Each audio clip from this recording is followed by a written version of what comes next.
Bienvenue sur France 24. C'est une assemblée générale un peu particulière qui s'ouvre à l'ONU. Sur les 5 membres permanents du Conseil de sécurité, seul Joe Biden sera à la tribune. Emmanuel Macron, Rishi Sunak, Xi Jinping et Poutine se font représenter.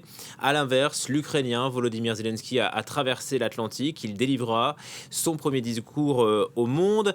Fanny Chauvin, on vous retrouve en direct de New York et on voit l'image en direct. Antonio Guterres s'apprête à lancer donc cette 78e édition. Effectivement, les diplomates sont en train d'arriver et l'absence d'Emmanuel Macron et de Rishi Sunak est remarquée ici à un moment où l'ONU est en pleine crise de légitimité, incapable de remplir sa mission de garant de la paix dans le monde.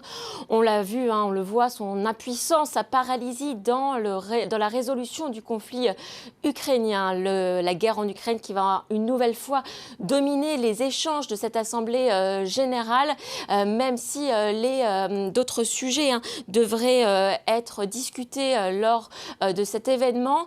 Les Occidentaux ont conscience qu'ils doivent laisser la place à d'autres dossiers comme la situation au Soudan, au Proche-Orient ou encore la crise climatique.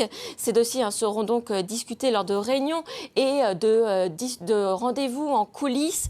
La Russie, la Chine et les Occidentaux ont conscience qu'ils doivent s'intéresser à ces sujets pour pouvoir s'attirer les faveurs des pays émergents, les pays du Sud qui éprouvent une certaine lassitude dans la monopolisation de la guerre en Ukraine, dans les relations internationales et qui a souvent des conséquences dans la flambée des prix alimentaires dans leur pays. Alors, certains pays comme l'Afrique du Sud ou le Brésil espèrent une solution négociée dans le conflit ukrainien.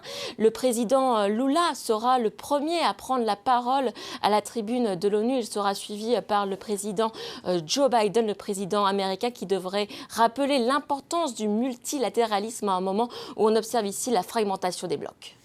Merci beaucoup Fanny Chauvin et on suivra pour notre part sur France 24 le discours de Joe Biden aux alentours de 16h, nous dit-on.